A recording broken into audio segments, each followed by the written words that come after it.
Hemos analizado ya la captación de aguas destinada principalmente al uso y consumo de los ciudadanos, bien con carácter privado o bien en instalaciones públicas. Veamos ahora otros sistemas de canalización y distribución de aguas realizados con fines industriales o de regadío. Respecto al regadío, son escasos los ejemplos que permanecen de estos canales, debido a las continuas transformaciones sufridas por los cultivos y a las sucesivas aradas del terreno, que han borrado las huellas de estas obras hidráulicas, sin duda de factura más modesta que las otras. En el terreno industrial, una de las obras hidráulicas más importantes de Hispania fue la de elaboración de salazones y de garum, una pasta salada de pescado de fácil conservación y que se exportaba a Roma, donde era muy apreciada. La economía de Baelo Claudia se basaba especialmente en la producción de garum, aunque también pues, la ganadería era una fuente de riqueza importante.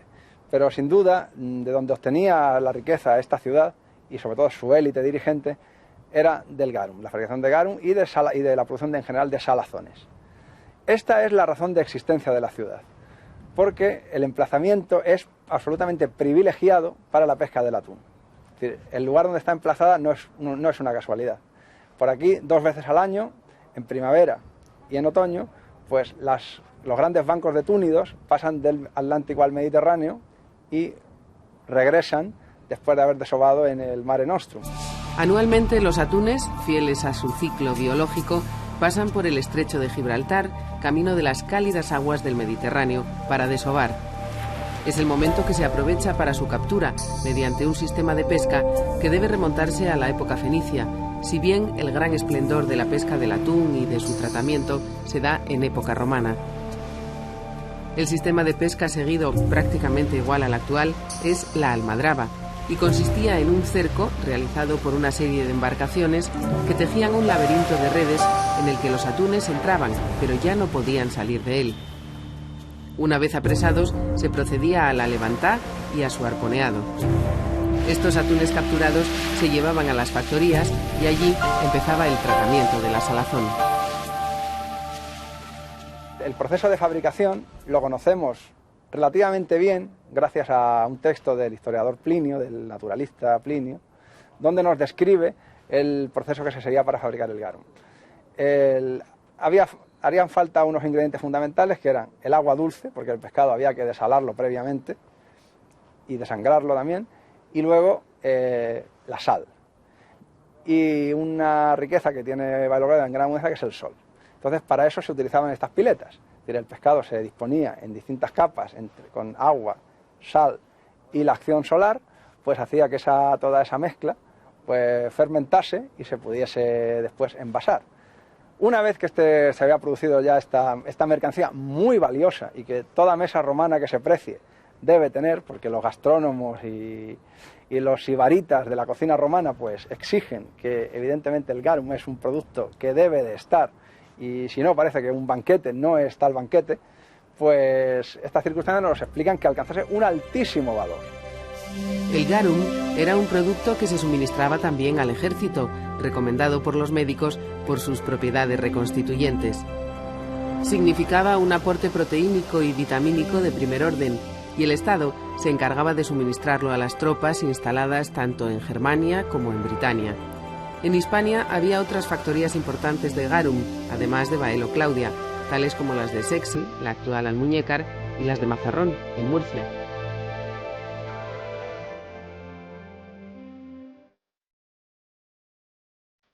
El agua era utilizada también como fuerza motriz industrial para moler los cereales.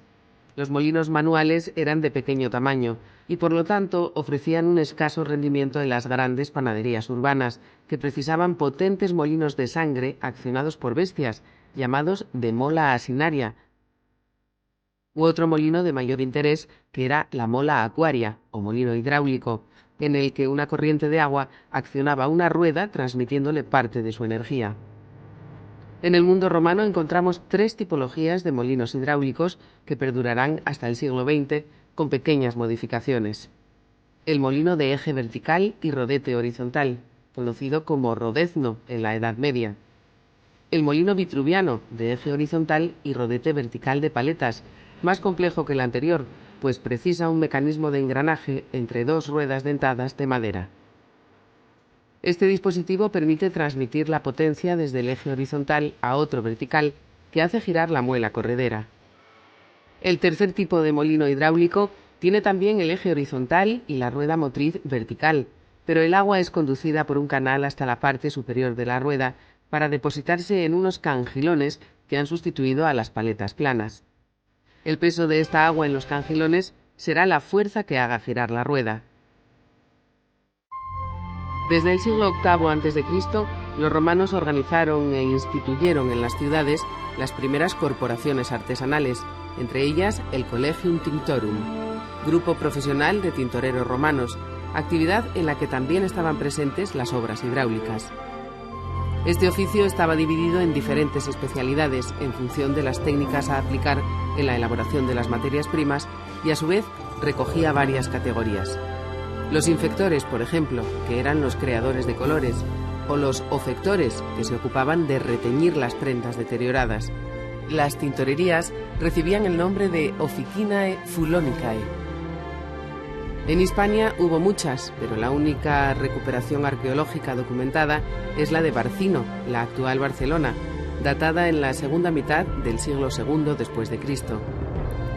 Conserva la lacuna fulónica, una pila donde se realizaban lavados, y otras 2 pilas en el recinto, una de las cuales conserva residuos de indigotina, un pigmento azul de origen vegetal. Hispania fue célebre en la antigüedad por la riqueza y la variedad de sus yacimientos mineros. De todos ellos, el de mayor valor fue la minería del oro. El oro, que en la antigüedad tenía un valor superior al actual, se extraía en diversos puntos, unas veces lavando arenas auríferas, pero sobre todo en explotaciones mineras de gran escala en la zona que hoy conocemos, las Médulas, en León, en la provincia de León. De hecho, la ciudad de León es el asentamiento de la Legio Sétima, la legión establecida para controlar las minas de oro y el transporte del oro hasta Roma. Para explotar estas minas de oro, los romanos utilizaron ampliamente la energía hidráulica. Construyeron una extraordinaria red de captaciones de aguas, canales, depósitos, para proceder al procedimiento que Plinio el Viejo describe como ruina montium en su historia natural, en su célebre historia natural.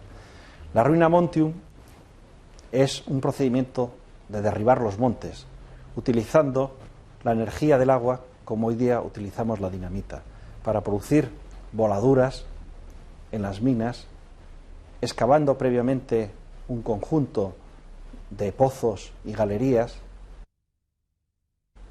y llenándolas de golpe de agua. Esa presión interna del agua reventaba estos pozos y se producía un desmoronamiento generalizado del frente de arranque minero, y las aguas arrastraban todo este material, que incluía pequeñas cantidades de oro.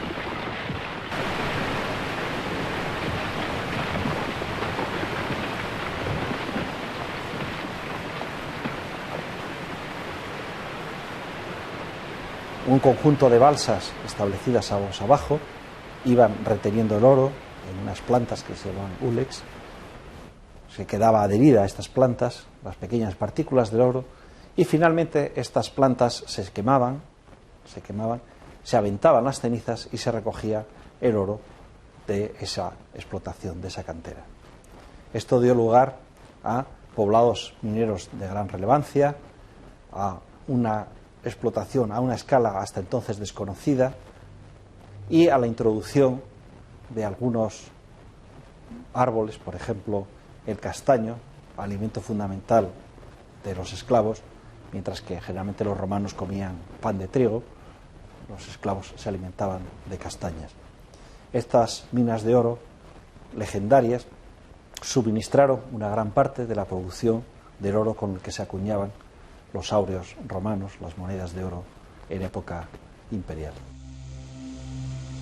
Además del oro, hubo naturalmente otras muchas explotaciones mineras, y en todas ellas se empleaban diversas máquinas de achique: rotas, ruedas de subir agua, ruedas de pisar y bombas, imprescindibles para eliminar el agua, para apagar incendios o para reventar rocas, ya que entonces las rocas se partían calentándolas con fuego y echándoles agua fría después, con la ayuda de máquinas como la famosa bomba de Tesibio. Esta máquina, inventada por Tesibio de Alejandría, es una bomba aspirante impelente capaz de elevar el agua a una gran altura, fácil de transportar y que hoy día se conserva en el Museo Arqueológico Nacional. En las minas de Río Tinto, en Huelva, han sido encontrados tornillos de Arquímedes.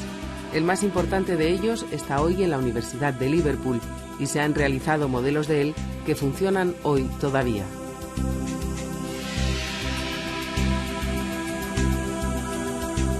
Las rotas, las ruedas de pisar o las ruedas de subir agua han pervivido en época medieval en regadíos murcianos, en las huertas, bien como propias rotas o también a veces formando parte de las norias.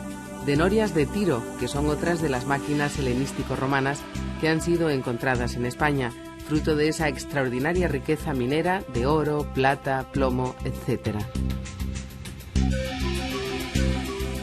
Esta noria es del siglo I o II después de Cristo, en torno a 158, de la época en que la minería romana toma el auge, de Marco Aurelio, la época de los antoninos.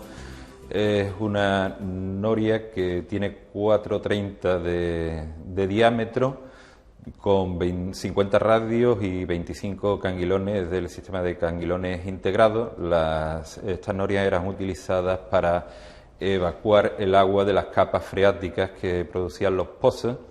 Se ha conservado milagrosamente casi íntegra, en 98,7%, debido a la composición del río Tinto y de toda la cantidad de minerales y tal, con lo cual las piezas, que son todas de madera, de roble, castaño y pícea, que es una especie de abeto de la época, pues se mineralizaron completamente. Nosotros hemos creado con la Consejería de Cultura y con la importante restauración del Instituto Andaluz del Patrimonio Histórico, esta puesta en tematización y contextualización de la noria romana, que coge en una gran vitrina las dos plantas del edificio, tiene las mismas condiciones de humedad y temperatura, con lo cual reservamos por la delicadeza de la pieza y por ser prácticamente casi única, porque desde 1873 que empiezan nuevamente a explotarse las antiguas minas y galerías romanas, aparecieron como 40, pero quizás esta es la única que tenemos íntegramente. Era el sistema de norias pareadas que iban subiendo el agua desde las capas freáticas hasta una galería de decantación inclinada. Mayormente eran de tracción humana. La noria que estamos contemplando puede ser por tracción a partir de cuerdas sobre unos travesaños, porque por sus dimensiones y todo no parece que sea de las pareadas. Hemos querido hacer un poco el símbolo y el corazón, el eje del museo y del futuro proyecto museológico, porque el argumento de la minería es la que ha acompañado a Huelva a través de toda su historia. Todos los pueblos han venido buscando las materias primas y, como digo, pues es un poco el argumento del proyecto del futuro museo.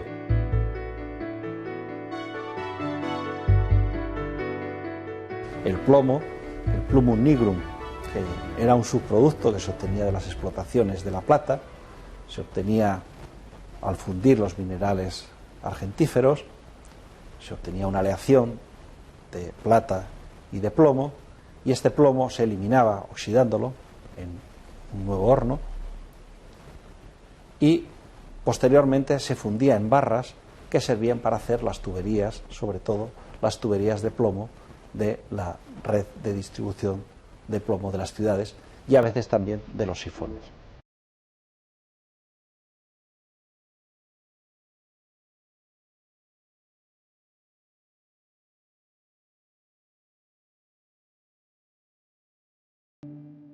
Nos encontramos en la Sierra Minera de Cartagena-La Unión y concretamente en el Cabezo Rajao. El nombre de Cabezo se refiere a una colina, una loma más o menos redondeada, que son habituales en esta zona del campo de Cartagena. Son colinas formadas por rocas volcánicas.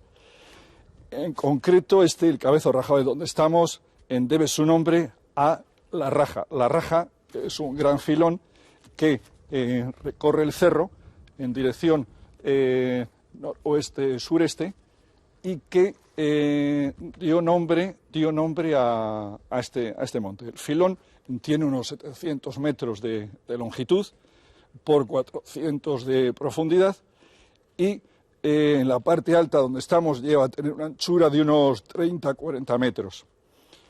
Bueno, este filón fue explotado en tiempos antiguos, no sabemos exactamente desde cuándo, pero sabemos fehacientemente que los cartagineses lo explotaron, posteriormente los romanos, y lo explotaban a cielo abierto, haciendo un gran tajo, una gran roza a cielo abierto, por donde descendían, iban extrayendo el mineral.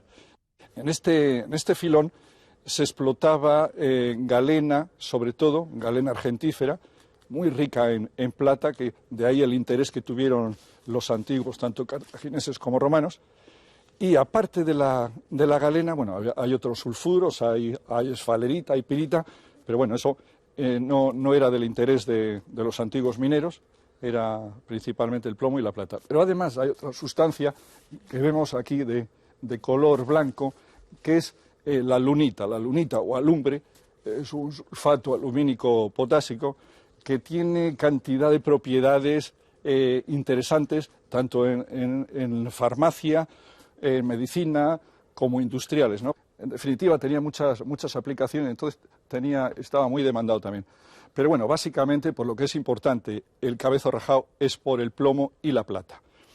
En general, el plomo va acompañado siempre de algo de plata, pero en especial en esta zona el contenido de plata que lleva el plomo, que lleva la galena, es extremadamente alto, del orden de 3 kilos de plata por cada tonelada de galena, lo cual confería un gran valor a este mineral. El historiador Plinio cita el Cabezo Rajao y señala que en él Aníbal tenía un pozo mítico, el Pozo Babelo, que está por las indicaciones que se da en Plinio, está situado exactamente en esta zona, y indica que de ese pozo se obtenían 300 libras de plata al día, unos 150 kilos, lo cual nos da idea de la importancia que tenía en la economía de ese momento la explotación de este filón. Posteriormente los romanos continúan los trabajos que habían llevado los cartagineses y profundizan. Hay referencias de que bajan al menos a 200 metros de profundidad trabajando aquí en el filón. En principio trabajaban a cielo abierto, trabajaban a roza abierta, mediante un sistema de pasarelas con cuerdas, pues iban accediendo al fondo de la roza, y luego también se ayudaban de pequeños pozos con tornos de madera por donde iban extrayendo el mineral. A nuestra espalda vemos los hastiales del filón, las paredes del filón, que tiene una pendiente del orden de 75 grados. No sabemos exactamente hasta qué profundidad llegaron los romanos, porque a los 100 metros de profundidad ya encontramos agua, lo cual debió frenarles bastante, aunque no del todo, porque también se han encontrado utensilios que utilizaban para desaguar, portones de esparto embreados que utilizaban para desaguar. Bien, el hecho es que estas explotaciones estuvieron activas probablemente hasta el siglo IV después de Cristo, y luego pues cayeron en una inactividad durante muchísimos siglos. Pero realmente la actividad minera es muy insignificante hasta que llegamos ya al siglo XIX, concretamente en 1839, cuando un tal general Requena comienza o reanuda la explotación minera en esta zona, retrabajando las escombreras que habían dejado los romanos. Es decir, los primeros años de minería en el siglo XIX se dedican fundamentalmente a relavar las terreras, las escombreras que habían dejado los romanos. Posteriormente ya se inicia una verdadera minería en profundidad, y esa en el siglo XIX, a finales del siglo XIX, cuando se va rellenando el filón, que ahora, tal como lo vemos, no tiene su estructura original, originalmente era mucho más profundo, pero los escombros, en el siglo XIX, los escombros que se sacaban de la mina se utilizaron para ir rellenando la zanja, de forma que ahora no la vemos en toda su magnitud.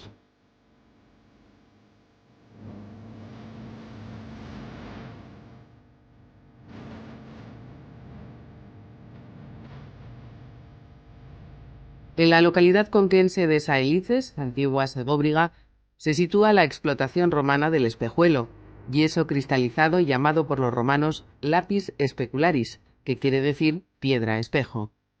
El historiador romano Plinio el Viejo hablaba de la existencia de estas minas y aseguraba que la más traslúcida de esta piedra se obtenía en la Hispania Citerior, cerca de la ciudad de Segóbriga, y se extraía de pozos profundos. Estas minas se explotaron intensamente durante el siglo I después de Cristo y con menor intensidad en el siglo II después de Cristo. En estas minas de Segóbriga se obtenían grandes cantidades de lapis specularis que se transportaba hasta Roma, donde era muy apreciado para hacer cerramientos de ventanas, para utilizarlos en los cerramientos de las termas, ya que por entonces el vidrio, aunque era conocido, era poco utilizado en este tipo de utilidades, es decir, se usaba básicamente el lápiz specularis. Esa enorme riqueza ha dejado huella en una red de galerías mineras de extraordinaria importancia que todavía hoy se conservan en buena parte.